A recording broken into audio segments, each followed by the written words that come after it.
Saudara-saudari terkasih di dalam Tuhan Yesus Kristus, semoga kita semua dalam keadaan sehat bersama keluarga. Saat ini marilah kita mendengarkan bacaan kitab suci dan renungan harian Selasa 21 September tahun 2021. Marilah berdoa. Dalam nama Bapa dan Putra dan Roh Kudus. Amin. Allah Bapa yang penuh kasih, pada saat ini kami akan membaca dan merenungkan firman-Mu. Kami mohon, bukalah hati kami, agar kami dapat hidup seturut dengan firman-Mu. Demi Kristus Tuhan dan pengantara kami. Amin. Bacaan pertama. Bacaan dari surat Rasul Paulus kepada jemaat di Efesus. Saudara-saudara, aku orang yang dipenjarakan karena Tuhan menasihati kamu, supaya sebagai orang-orang yang terpanggil, kamu hidup sepadan dengan panggilan itu. Hendaklah kamu selalu rendah hati, lemah lembut dan sabar. Tunjukkanlah kasih-Mu dalam saling membantu. Dan berusahalah memelihara kesatuan roh dalam ikatan damai sejahtera, satu tubuh dan satu roh, sebagaimana kamu telah dipanggil kepada satu pengharapan yang terkandung dalam panggilanmu, satu Tuhan, satu iman, satu baptisan, satu Allah dan Bapa dari semua, yang di atas semua, menyertai semua, dan menjiwai semua. Akan tetapi kepada kita masing-masing telah dianugerahkan kasih karunia menurut ukuran pemberian Kristus.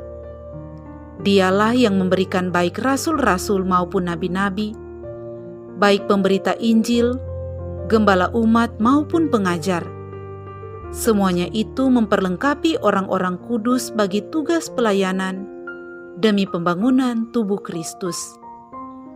Dengan demikian, akhirnya kita semua mencapai kesatuan iman dan pengetahuan yang benar tentang anak Allah, kedewasaan penuh, dan tingkat pertumbuhan yang sesuai dengan kepenuhan Kristus. Demikianlah sabda Tuhan. Syukur kepada Allah. Bacaan Injil. Inilah Injil Yesus Kristus menurut Matius. Dimuliakanlah Tuhan. Pada suatu hari, Yesus melihat seorang yang bernama Matius duduk di rumah cukai. Yesus berkata kepadanya, "Ikutlah aku." Maka berdirilah Matius lalu mengikuti dia. Kemudian, ketika Yesus makan di rumah Matius, datanglah banyak pemungut cukai dan orang berdosa makan bersama-sama dengan dia dan murid-muridnya. Melihat itu, berkatalah orang-orang Farisi kepada murid-murid Yesus, "Mengapa gurumu makan bersama dengan pemungut cukai dan orang berdosa?" Yesus mendengarnya dan berkata, "Bukan orang sehat yang memerlukan tabib, melainkan orang sakit. Maka pergilah dan pelajarilah arti firman ini. Yang ku kehendaki ialah belas kasihan dan bukan persembahan, karena aku datang bukan untuk memanggil orang benar, melainkan orang berdosa."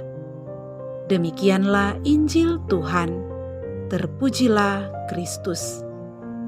Saudara-saudari terkasih di dalam Tuhan Yesus Kristus, renungan kita di saat ini diberi judul Mendengarkan Panggilan Tuhan. Saudara-saudari terkasih, rumah sakit dan puskesmas adalah tempat di mana orang yang menderita sakit mendapatkan pengobatan supaya ia sembuh. Banyak orang menolak untuk memeriksakan dirinya kepada dokter karena mereka menganggap dirinya masih cukup sehat. Tetapi sekali penyakitnya ketahuan, penyakit itu sudah sangat parah dan gawat sehingga terlambat untuk diobati. Demikian pula dengan hal keselamatan. Tidak sedikit orang menolak mendengarkan panggilan Tuhan untuk datang kepadanya karena mereka menganggap bahwa dirinya sudah cukup baik dan benar, tak ada kekurangan ataupun melakukan perbuatan dosa sedikit pun. Dalam Alkitab, golongan orang yang menganggap dirinya lebih baik daripada orang lain adalah orang-orang Farisi. Mereka beranggapan bahwa orang berdosa itu tak mungkin akan menjadi baik dan bertobat. Saudara-saudari terkasih, pada hari ini gereja merayakan pesta Santo Matius Rasul. Kita semua tahu pekerjaan Rasul Matius sebelum ia dipanggil oleh Tuhan Yesus untuk menjadi muridnya. Rasul Matius merupakan seorang pemungut cukai. Menurut orang Yahudi, pekerjaan menarik pajak atau pemungut cukai adalah pekerjaan orang berdosa. Mereka dianggap sebagai pengkhianat bagi bangsanya karena bekerja demi penjajah. Dengan demikian, seorang pemungut cukai dibenci dan dimusuhi oleh bangsanya sendiri, karena mereka dianggap sebagai orang yang berdosa.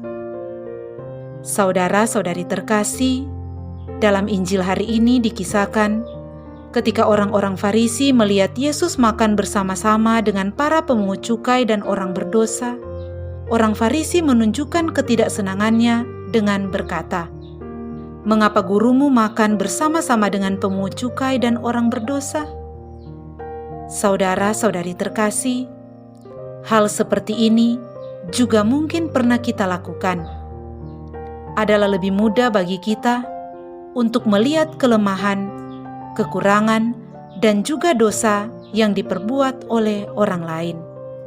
Kita dengan gampangnya melontarkan kritikan atau menghakimi mereka dan menganggap diri kita lebih benar dari mereka.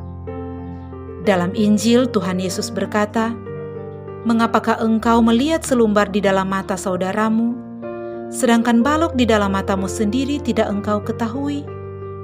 Tuhan Yesus juga menegaskan bahwa bukan orang sehat yang memerlukan tabib, melainkan orang sakit. Ia datang bukan untuk memanggil orang benar, melainkan orang berdosa. Saudara-saudari terkasih, dalam kisah panggilan Rasul Matius menjadi murid Tuhan Yesus, ada beberapa hal menarik yang bisa kita renungkan. Selain Matius dianggap sebagai orang yang berdosa karena merupakan seorang pemungut cukai, pengalaman perjumpaan dengan Tuhan Yesus mengubah Rasul Matius. Matius mengalami transformasi diri, perjumpaan orang berdosa dengan Tuhan Yesus yang penuh kerahiman membuat Matius bertobat. Selain itu, pertobatan yang dialami Rasul Matius membuat ia berani meninggalkan kemapanan dan kenyamanan serta siap menjadi manusia baru. Matius si pemungut cukai adalah manusia lama dan berjumpa dengan Tuhan Yesus, kemudian ia bertobat menjadi manusia yang baru. Dalam kisah panggilan ini juga dapat kita lihat bagaimana ketanggapan Rasul Matius mendengarkan panggilan Tuhan. Ketika Tuhan Yesus menjumpai dia, Tuhan Yesus berkata kepadanya, "Ikutlah aku." Maka Rasul Matius berdiri dan langsung mengikuti Tuhan Yesus. Saudara-saudari terkasih, melalui kisah dari panggilan Rasul Matius ini, mari kita bangun terus semangat pertobatan, meninggalkan kemapanan dan kenyamanan kita untuk menjadi manusia yang baru, yang berkenan kepada Tuhan. Hal ini bisa terjadi jika kita membuka diri dan hati kita untuk mendengarkan panggilan Tuhan. Semoga kita semakin tanggap mendengarkan panggilan Tuhan, serta setia mengikutinya. Marilah berdoa. Allah Bapa yang Maha Kuasa, pada pesta Santo Matius ini, dengan rendah hati kami mohon kepadamu, pandanglah dengan kasih sayang gerejamu yang imannya telah Engkau teguhkan dengan pewartaan para rasul. Semoga kami seperti Santo Matius yang tanggap mendengarkan panggilan-Mu. Dengan pengantaraan Kristus Tuhan kami. Amin.